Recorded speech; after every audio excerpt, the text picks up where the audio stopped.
hppodcraft.com. Quelle journée admirable! J'ai passé toute la matinée étendu sur l'herbe devant ma maison, sous l'énorme platane qui la couvre, l'abrite et l'ombrage tout entière. J'aime ce pays. What a lovely day! I've spent all the morning lying on the grass in front of my house, under the enormous plantain tree which covers and shades and shelters the whole of it. I like this part of the country. I am fond of living here because I am attached to it by deep roots, the profound and delicate roots which attach a man to the soil on which his ancestors were born and died. To their traditions, their usages, their food, the local expressions, the peculiar language of the peasants, the smell of the soil, the hamlets, and to the atmosphere itself. That was the opening of The Horla, a short story / novelette kind of thing by Guy de Maupassant, or Guy de Maupassant if you're French. Oui. I am Chad Pfeiffer. I am Chris Laggy.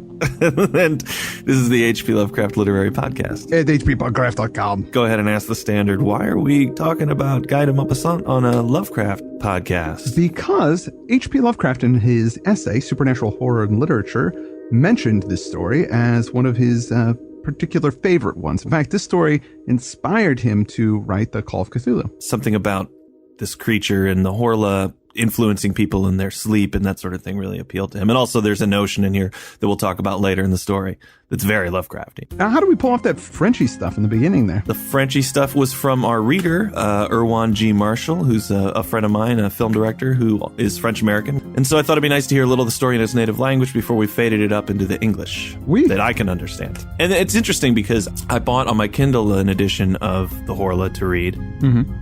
It had a foreword and that kind of thing about the writer. And then I also found it for free online and pasted it into this document that we have that we're doing notes on. Yeah.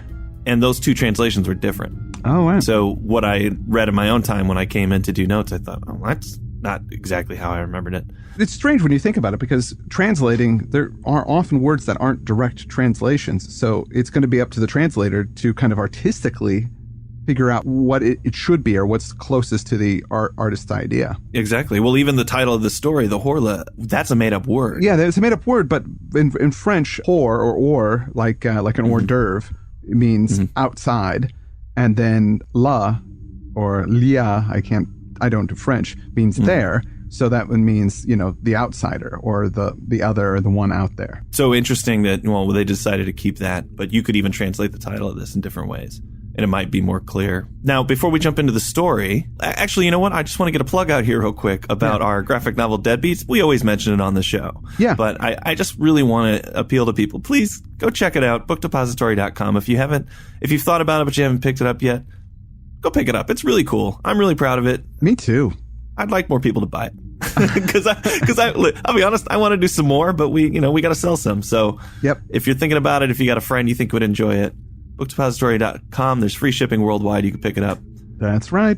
You will enjoy it. Now, before we get into the story, let's talk a little bit about Guy de Maupassant. He's a really interesting person. His full name is Henri René Albert Guy de Maupassant, which is huge. I can see why he shortened it. That's a lot of names. He's born in 1850. From what I read, he had a prosperous family, but it was kind of scandalous. His mom split from his dad. Whoa. Tried to get a legal separation, which was risky at the time. Yeah. And he moved out with her. But you could see that could give somebody a good independent kind of nature, growing up. Right. She loved classical literature and he was into that too. And then he had this relationship when he went into high school. He met Gustave Flaubert, an influence on his writing and kind of guided his career later, which was cool. Now, after he got out of college, he enlisted in the French army. Franco-Prussian War was going on. That was obviously an enormous influence on his fiction later, how people acted during the occupation and the war. After the war, he spent 10 years in Paris. He was working as a clerk in the Navy Department, and that's when he started writing fiction with Flaubert's help. And his first short story, Boule de Suif, was published in 1880, and that's one of those right out of the gate successes. He wasn't a writer who necessarily toiled in obscurity for a long time. Right. That was his first published short story, and people loved it, and it's still considered his best. Is that the one about the prostitute? Yeah, we were talking about him a couple of weeks ago, and I couldn't remember the story that I read in college, but that was it. Right. Boule de Suif. It's a great story, but it just makes you so angry. Right. Boule de Suif means ball of fat or ball of tallow, and it's a nickname for this prostitute who is in a carriage with a bunch of other folks who are all leaving town because of the war. They want to go somewhere that isn't occupied. by the Prussians, even though the people in the carriage, they're kind of representative of all of French society. There's a couple of nuns. There's, I can't remember exactly. There's some wealthy people in there, but they all sort of look down their nose at her. The carriage ride is taking forever. It's hard because of the weather and there's problems going on the road. It's taking forever for them to travel and everybody's starving. And she says, you know what? I've got a bunch of food that I brought for the trip there and back again. And she shares it with everybody. Oh. Which is nice of her, even though of course it is. Yeah, they're being jerks. They accidentally wander into this town that's occupied by the Prussians. They get stopped at this inn, and there's an officer there who's like, he won't let them leave. And pretty soon they realize that the reason, what he wants before he'll let them leave is to sleep with Boule de Suif. She doesn't want to do it. You know, they just assume that because she's a prostitute, she'll be cool with it. But I mean, just because she's a prostitute doesn't mean she's going to be cool with it. And B, this guy is the occupying force, and she's a patriot, even though she's the lowest form of, you know, society to them. And so they launch into this whole section. I know I'm going on and on about a story that we're not covering, but they go into this whole section where they're doing so much to convince her to do it, just really getting into her head. So she finally does it, and they all get let go. And then on the carriage ride back, they don't share their food with her. They won't even talk to her. And they're like, kind of like she's disgusting because of what she did, even though it's what set them free. Yeah, it saved everybody's butt. So that's how this guy came out, swinging. Wow. We cover the weird tale here, so we're not going to be covering a lot of his other fiction that isn't related to that sort of thing, but I would highly recommend that people check out. This one, I've heard that he had syphilis when he wrote this story, and that maybe he was suffering from mental illness when he did. Is this... What have you read about that? That certainly makes it a sexier story, but I don't think he was quite crazy, you know, when he wrote this. He did have syphilis. I don't know when he got it, but earlier in his life, and it supposedly affected his mental state. And he did try to commit suicide. Yeah, by cutting his own throat, which seems like a crazy way to try and kill yourself. It's pretty deliberate. Yeah. I mean, you definitely have the will to do it. He was unsuccessful, and then he was committed to an asylum. That was in 1892. And he died in the same asylum like a year and a half later. Wow. Now, when he wrote this story, I think it was about 5 years before that suicide attempt. The symptoms of what were going on with him were starting to manifest, I think, probably when he wrote this. I know that he had a lifelong aversion to society. He was somewhat agoraphobic and had all sorts, you know, it's hard to know exactly from accounts at the time, but it seems like he's suffering from all sorts of different mental illnesses. Right. This story seems like, when I was reading it, it seemed like somebody that had some firsthand experience with mental illness. Absolutely. I think before we started recording, you said it reminded you a lot of the Yellow Wallpaper. It did, yeah. And I think it's that kind of thing where the writer is really nailing a certain kind of malady. The epitaph that Maupassant wrote for himself was, "I have coveted everything and taken pleasure in nothing." Oh my God. And it's so sad because I understand what he's saying. Yeah. You know, he was jealous and he wanted more his whole life, and then anything he had, he couldn't be happy with. Yeah. And I think that's such a cruel irony for here we had a writer who was successful in his own lifetime. Yeah. And yet just didn't have that mental ability to be happy about it. I think that happens to a lot of people, especially actors and famous people, and why they always end up being drug addicts. And, you know, they think, hey, once I become famous or once I do this and I'm doing what I love, I'll be happy. And then they get there and they realize, wait, I'm still me. I know. Wherever you go, there you are. Yeah. And there's a lot of that in the story we're about to talk about, where because he feels like the character feels like he's being beset in his own home, he'll just pick up and go somewhere else and then think, oh, I'm fine now. And then go home and then be confronted with the same problem. I don't even think it's limited to people of incredible success, like, you know, famous people. A lot of folks will say, once I get out of college, once I get this degree, once I have the child, once I have this marriage, once I know this person. Exactly. Then it'll all be as if everything is, you know, suddenly all the struggle will stop and you'll start living that chapter of your life where you're happy with everything. I don't know. There's the people who study happiness and that sort of thing who think you just kind of have a level set. And even if you're rich and successful, you're going to get back to that kind of level. There was a study that was done about happiness. Did you remember this, where they looked at happiness of amputees and non-amputees in general? Right. People that lost their arms in an accident. And at first, when you lose your arm or leg or whatever limb it was, you get really depressed, but then you would get really happy again afterwards. Like you'd somehow start to overcome your disability and you would feel elated, but then you would eventually go back to the exact same state that you were previously. Right. Like all those people. So it's just maybe losing your arm could make you happier ultimately. It's strange, isn't it? The not losing your arm. Exactly. Yeah. It's happiness and contentment are very strange things, and people have been philosophizing about it for a long time. They sure have. Yeah. And it's, and there's certain things like money obviously will make you happier, but only till a point. After that, it doesn't matter. There's the difference between somebody with $1 million and $1 billion it has almost no impact on them. Oh, right. Yeah. But obviously if you're poor, that's a circumstance that makes life much more difficult. Oh, and it does affect Sure does. Yeah. Yeah. Yeah. Well, in that opening that we heard, or one read, we were catching the narrator in a very happy state. So that's the way this whole thing is told in journal entries. This entry, he loves where he lives. He's out in his country that he feels attached to, and he's laying in the grass and everything's awesome. Kind of gives you an idea of the kind of guy we're dealing with when the very next journal entry says the following. May 12. I have had a slight feverish attack for the last few days, and I feel ill. Or rather, I feel low-spirited. Whence come those mysterious influences which change our happiness into discouragement and our self-confidence into diffidence? One might almost say that the air, the invisible air, is full of unknowable forces whose mysterious presence we have to endure. I wake up in the best of spirits with an inclination to sing in my heart. Why? I go down by the side of the water, and suddenly after walking a short distance, I return home wretched, as if some misfortune were awaiting me there. Why? That just sounds like mental illness to me, man. Well, I don't know. I mean, I can certainly relate. The thing is, he takes what it is inexplicable. Why do you suddenly become upset? You can't put your finger on it. Yeah. You were perfectly content, and then suddenly everything feels wrong. Right. And, sometimes it does, something happened, and then you can't remember what it was that happened. Or there's something that triggers, you see a reflection of something that reminds you of something that happened to you that reminds you of something that you're not happy about, that you've managed to forget about, and that triggers a whole series of things, and then you're back in your sad place. Sure. Yeah. Or sometimes, maybe like it happens in, speaking of the actor thing, or like being in Los Angeles, you're surrounded by people who are somewhat successful that Yeah. So sometimes it's like, I'll see a commercial and it reminds you like, oh, this guy is doing well. Yeah. And you're happy for him, but then somewhere it gets into your head that you suck, and then you didn't even know you had that thought, and then an hour later you're like, man, I'm mad. Why am I mad? Yeah. There was this Onion article that I saw this week that was killing me. It said, child who just lost balloon begins lifelong battle with depression. Like that was the inciting incident. The first time he went, oh no, things aren't gonna go my way.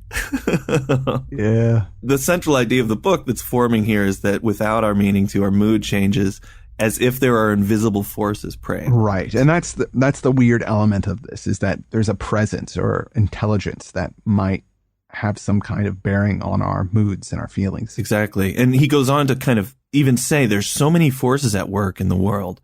If we only had other organs which we could use to perceive them, but just our ears and our sense of smell and our eyes, it's not enough. Yeah. We know that it's incredibly limited. Our sense of taste, we can scarcely distinguish the age of a wine. Yeah. There's all sorts of things we can't hear. And that notion, it seems to come up again and again and again in the stuff that we cover and in these weird tales. Yeah. Well, there's lots of things out there that we can't perceive. I mean, even something as simple as like the ultraviolet spectrum, there's birds that can see that stuff, and certain insects that can see stuff that we can't. It's imperceivable to us, which is kind of blows my mind. And then you think about animals like dogs being able to smell things that we can't smell and distinguish that. And if you look at our ability to perceive, it's pretty limited, even compared to other creatures out in our world. Yeah. Yeah. Well, that's like, I can't see color or gender when I look at people. I just see them for the beautiful people they are. But that makes it really hard. I know, dealing with you, because you are colorblind. You say, friend of yours, Chris, he came over and wanted to talk to you. I'm like, well, which friend was it? And he goes, oh, he was just I think he was a guy. I'm not sure. I think it was a guy. Yeah. And I'm like, what color was his hair? I don't see color. I'm like, Chris, it was just beautiful. Okay. He's a beautiful human being. Next entry, it's, he says, I am ill, decidedly. I was so well last month. And I love that notion. Like, everything was great. Everything was going so great. Which is how I felt, it's funny you're saying you wanted to put a on the last show, you wanted to put some kind of announcement, but I had broken my computer the night before we recorded, just a few hours before really my brand new computer. I was so down in the mouth when we recorded that show last week. So depressed, man. And justifiably, man, has something like that happened? I mean, I'm going to share this with people. You spilled a drink on your brand new laptop. Exactly. Like, that is horrific. It's terrible when it's the main. I mean, most people, they depend on their computers for so much, but it's how we do this show. It's how we do everything. Yeah. And the thing was that we've been doing this show since 2009, and the bulk of that time I've used my old rickety PC, and I didn't buy something new because I couldn't afford it. So I waited until I could actually, I saved, and I was like, I'm going to get this really nice computer. So it's like I denied it to myself for so long that when I got it, I was like, this is awesome. And then I ruined it. And it's just like that balloon thing, in my head. I was like, you can't have nice things. Look at you. And I broke a glass when I was, 2. And right. I'm still still stewing over it. Yeah. Look what you did, you idiot. Chad, you're not an idiot, man. It was an accident. Those things happen. It's horrible, but In that Onion article, right away when he loses the balloon, his dad goes, well, you should have held on to it, buddy. And he's like, it just reaffirmed that it was his fault and that everything that goes wrong will be his fault for the rest of his life. Well, our main character goes to see a doctor, and it's a total hypochondriac visit, right? Like, his symptoms are funny. My pulse was high, my eyes dilated, my nerves highly strung. That's a great doctoring right there. Yeah. Your nerves seem to be highly strung right now. Let me feel this. Ooh.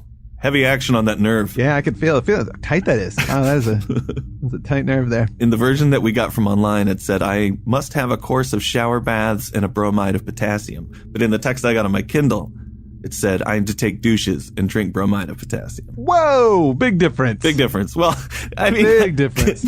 Yes, to an English speaker in this era right now, huge difference. Huge difference. So I guess I thought he was just kind of a hypochondriac at this part of the story. This is a weird tale, so there is an element of supernatural. But to me, the whole time I'm reading this, I just felt like he was suffering from mental illness, like he's crazy. Yeah. And all of these things that are happening that seem like supernatural are really just him putting it on there. So when he goes to the doctor and he says he's feeling bad because he's suffering from this manic depressive disorder that he seems to have.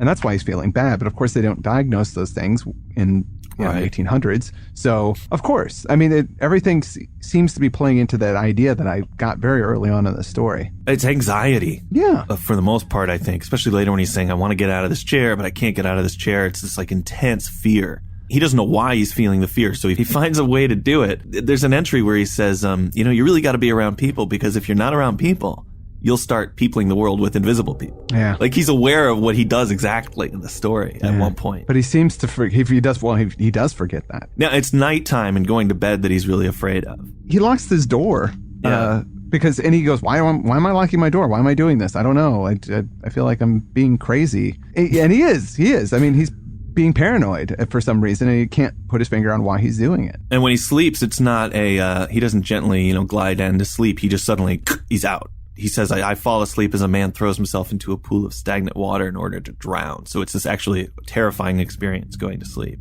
When he does go to sleep, it gets a lot worse. I sleep a long time, 2 or 3 hours perhaps. Then a dream, no, a nightmare lays hold on me. I feel that I am in bed and asleep. I feel it, and I know it. And I feel also that somebody is coming close to me, is looking at me, touching me, is getting onto my bed, is kneeling on my chest, is taking my neck between his hands and squeezing it with all his might in order to strangle me. I struggle, bound by that terrible powerlessness which paralyzes us in our dreams. I try to cry out, but I cannot. I want to move, I cannot. I try with the most violent efforts and out of breath to turn over and throw off this being which is crushing and suffocating me. I cannot. Oh, God. Well, that's a night terror that he's having there. Sleep paralysis. Right. It's the worst feeling. I've never actually experienced, but you've had those before, haven't you? Yeah. Well, you haven't had sleep paralysis before? No. Where you kind of are awake, you can't move your limbs or anything like that? No, it's never happened. Oh, God, it's horrible, I was listening, I think it was Radiolab that we were talking about that, and how, or why it works, is that your brain, when you're sleeping, shuts down your the control of your body. So in your dreams, when you're running around jumping and, you know, slapping people in the face, whatever it is you do in your dreams, your body's not doing those things because it shuts off the connection to your actual physical body. Yeah. But what happens is sometimes you'll start to wake up and that connection's still shut down. Yeah. So you're kind of half awake and half dreaming, and you try to move your body, but you can't because that isn't working. And you feel this crazy panic because you can't move your body. And usually it goes away fairly quickly, right? Or you end up going back to sleep. It depends. Surely you've had person. that dream where, you know, you're being attacked or something's happening and you're trying to fight and you're too weak or you can't move. I've had those, but that's a different thing. That's like in my dream. I'm completely asleep. Well, so, I mean, that's kind of how it feels, though. That's happening, and then you start realizing it's a dream, and then you wake up, and then you're struggling, and you still can't move, and sometimes it does go away right away, and then sometimes you're just kind of like in a state of terror. It's kind of like that Nightmare on Elm Street thing where they're in the dream and they wake up, but then they're still in the dream. Right. You're not sure what's going on, so it's really confusing too. And boy, it sounds like just this guy's got it so bad. He's going for walks and that kind of thing just to try and get himself tired. And even though he is tired, he says that, and that there's just so many little lines in here that really ring true to me. He says, I go for walks to try and tire myself out, even though I'm exhausted. Yeah. And it's like, oh yeah, I know what that's like. You're so tired that you can't sleep. Yeah. I've been there, man. That's one of those things. And you try to do things to just kind of, you go, well, I'm awake now, so I'm going to try and make the most of it. And maybe this will be the thing that pushes me over the edge and I could finally get some sleep.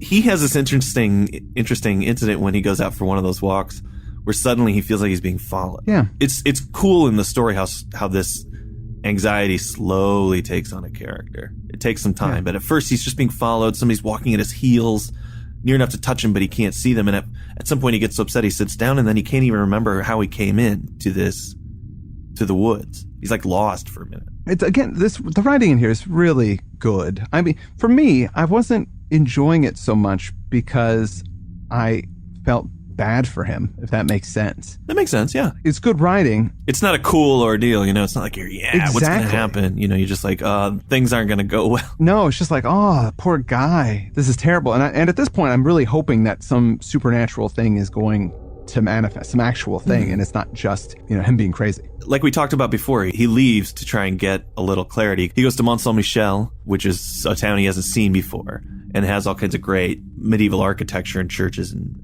that sort of thing. And he finds this Gothic church. He talks to a monk who lives in the building. Yes. But he might be referring to just maybe the whole area, but he says, how happy you must be up here. This is an amazing view. And the monk says, well, it's very windy.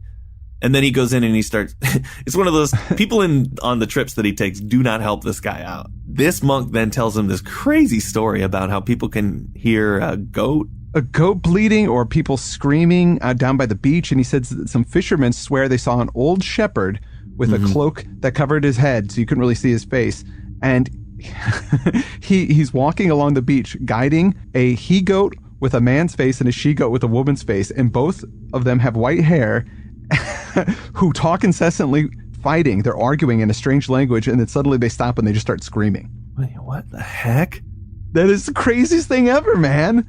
It's not, I mean, it's like most people, they just go, I hear goats in the night from down there and some kind of talking. Right. But then the story of what is discovered is much crazier than just I hear goats, you know?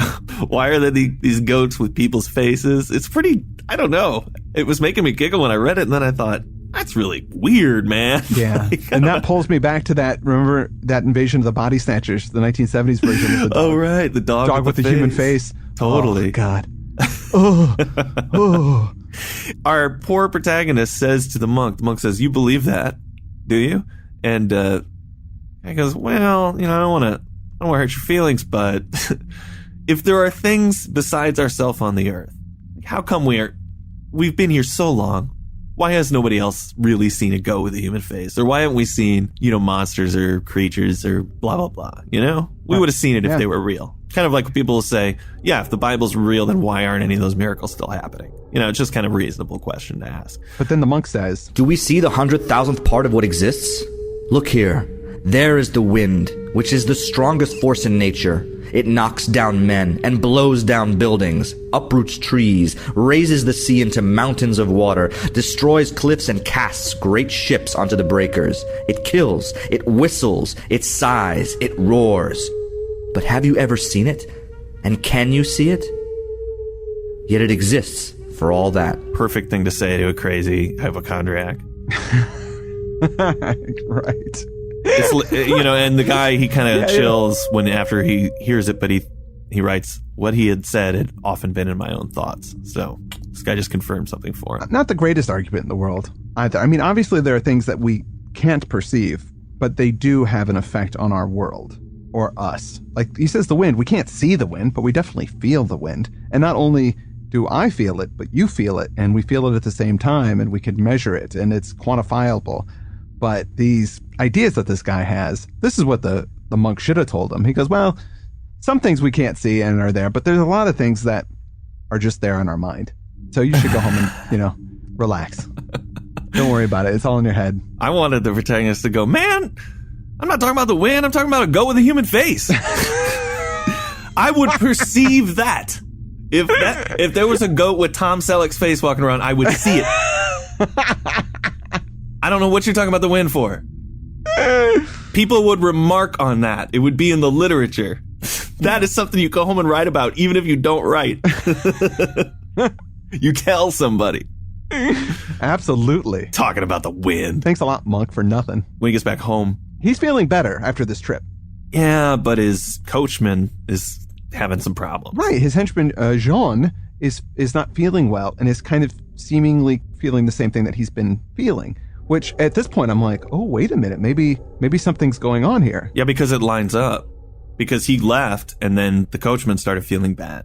So it's like whatever was bugging him moved on for a while. Right. So now we're getting into the realm of this is a measurable, quantifiable thing. This isn't just in its head if it's starting to affect another guy. Right. I mean, you can choose to read this as if something supernatural happens. There's an arc to the story. It's probably not. This is the definition of the unreliable narrator. Can't really know. No. If he's just crazy or what's going on. Now, after he writes that about his coachman the next day on the 4th of July, his nightmares come back. So the trip, it was nice, but it didn't cure him. And in this time, it's more specific the way he describes the kind of sleep paralysis or nightmare, where he says somebody was leaning on him, sucking his life from between his lips with his mouth. Yeah. And then it got up, satiated, and he was just broken. So it's a completely vampiric experience. Right, which is different than it was before because he had a guy sitting on his chest strangling him. Right. But now it's like some kind of weird vampire. Well, he says the mouth at one point, but then he says it's on his neck at another point. Yeah. Which, again, makes me feel like it's a dream. It's like first it's sucking out of my mouth, but then it's biting on my neck. And this, he says later when he's doing his research and stuff like that he's not coming up with phenomena that really match what he's going through. But this notion of somebody stealing your life while you sleep is pretty common. And it seems like there's lots of precedent for it. The idea that cats steal your breath while you're sleeping. Right. Or well, even vampires. I mean, the old vampire myths where they come in when you were sleeping and they would take your essence from you. They wouldn't necessarily, they'd say take your blood, but it was more your life force. Right. A really strange thing happens at this point. The next day on the 5th, he writes about how he goes to drink some water. Like he locks his door in his room and he had a pitcher of water and a glass full of water and he goes to drink this glass and it's empty. And he's like, I didn't drink this water. Yeah. It wasn't me. I totally remember. I would remember if I drank this water. I had it full, ready to drink when I got up, and now it's gone. Maybe I drank it in my sleep. Yeah, he goes through the whole thing. Maybe I'm a sleepwalker, and I got up and I drank this, and I don't remember it. It's a whole. There were a couple of pieces of writing here that are so great. Basically, in all the translations that I looked at, this one thing, because he notices that the water bottle is full, and the glass has got water in it, and he puts it down, and then he goes to bed, and he has that kind of thing where he just falls into sleep. And then when he wakes up, he's got this terror. And it says, picture to yourself a sleeping man who is being murdered, who wakes up with a knife in his chest, a gurgling in his throat, is covered with blood, can no longer breathe, is going to die, and does not understand anything at all about it. There you have it. That was the best way he could describe this feeling. And it got me. I thought, wow, my God, that's terrible. And that's before he discovers that the water's drunk. And then when he does, man, he just goes nuts. And then he starts thinking about, is it that, not just that I'm a somnambulist, but that I'm possessed? Like, do we have some kind of alien invisible being who, when we're asleep, get into our body and they can make it do whatever they want. In fact, are the bodies more willing to serve them than even us? Yeah. Which is a pretty huge leap to make. This is crazy talk now. For me, I mean, again, at the very beginning of the story, when all these things started happening, that's the glass. I have the mental illness glasses on when I'm reading the story, because that's just how I'm seeing everything. So I'm looking through that filter. I'm hoping that it's going to get obviously supernatural at some point, but this stuff still makes me feel, and especially these leaps he's making are kind of crazy person leaps. They are, and he realizes it later when he goes to, I think, Paris. It's the same journal entry that he said we people space with phantoms or with other people if we're not in society. He also says something like, it's so silly when we run into something we can't understand. Instead of saying, well, I don't get that because I don't know the cause, we immediately go, no, that's a supernatural event. Yeah. And he finds it amusing when he's out of his house. Yeah. And because this is what basically all that's happened is that his water isn't there. He drank it or somebody else did or something like that. Or he doesn't know why it's gone. But now he's decided that an alien inhabits his body at night. And his body likes the alien more, you know? It's like a huge leap to take. Yeah. Once this has happened to him, he decides he's going to start experimenting with different types of food and drink and kind of try to get a handle on what's going on here, or at least whatever this invisible monster likes as a treat the best. Yeah. Well, we should let's hold off on that until next week. Yeah. He's going to start that experimenting. It freaks him out, and then he goes to Paris like we've been talking about. And I think next episode we could probably get through the second half of the story. Yeah. So in that case, we haven't really... the next month we're going to do some Ambrose Bierce, but we will have an open spot. And I thought since... felt kind of bad that I hated that E.F. Benson story, and people seem to really like him. So I think maybe we'll throw another E.F. Benson story on the schedule. Yeah. If we could find one that's really good and short. So if anybody has suggestions in that regard... We've got a couple, but I'd like a few more suggestions. So if you could, in comments or on the forums, let us know what E.F. Benson story you think is awesome. Yeah. And we'll cover it. Once again, just wanted to mention that Deadbeats is for sale, and you can get that at bookdepository.com. I want to thank Erwan G. Marshall for being our reader. He's going to do some more of this for us. Thank you so much. I love your French. With that, I'm Chris Lackey. I'm Chad Pfeiffer. And you've been listening to the H.P. Lovecraft Literary Podcast at hppodcraft.com.